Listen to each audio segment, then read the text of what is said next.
L'année 2024 est maintenant bientôt terminée et j'ai donc décidé de faire un résumé de ce qu'il s'est passé pendant l'année qui vient de s'écouler. Et pour bien commencer l'année, je vais vous parler de ce qu'il va se passer en 2025 dans le monde de l'aviation.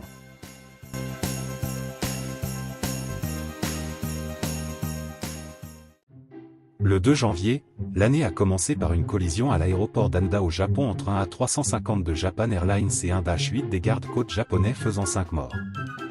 l'A350 avait commencé son service en 2021 et il effectuait un vol intérieur entre Kitose et Tokyo. Durant son atterrissage, l'avion de Japan Airlines a percuté le bombardier car celui-ci était immobile sur la piste à cause d'un incendie. Tous les passagers du vol de Japan Airlines ont survécu mais 5 des 6 passagers du Dash 8 sont décédés.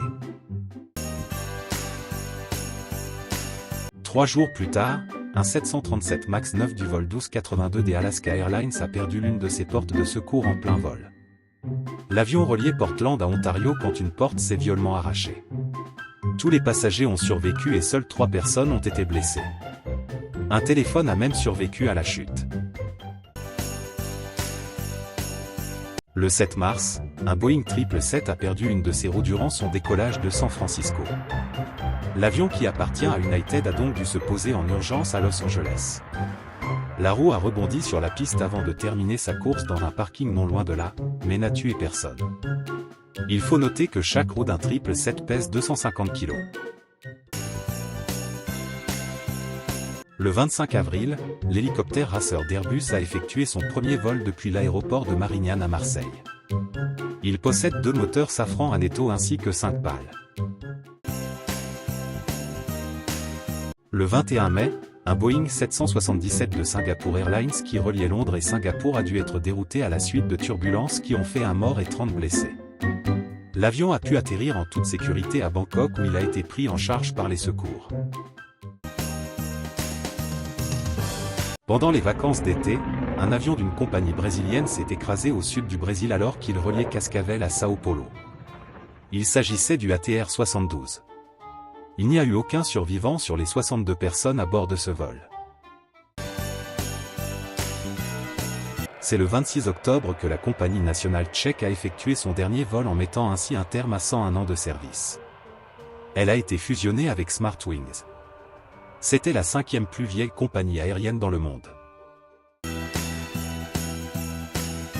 Airbus a livré son premier A321 XLR le 30 octobre à Iberia.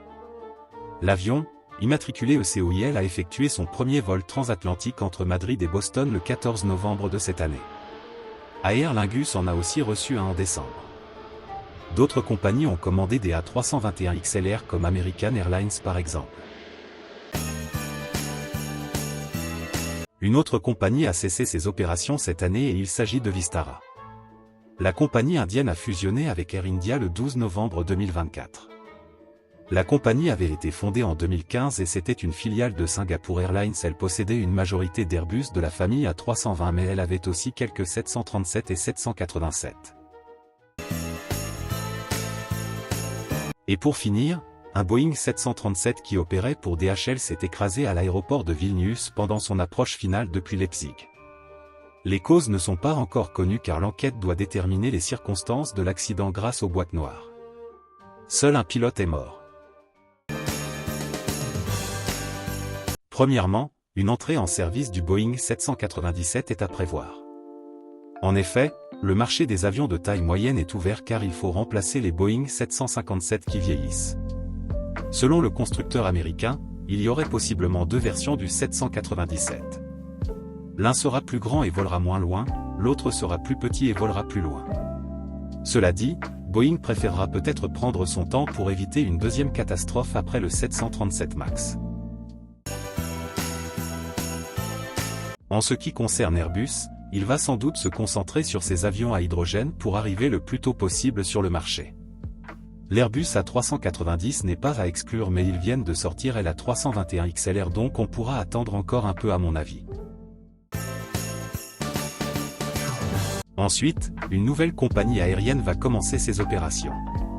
Il s'agit bien évidemment de Global Airlines qui opérera une flotte de 4 Airbus A380 entre Londres, New York et Los Angeles.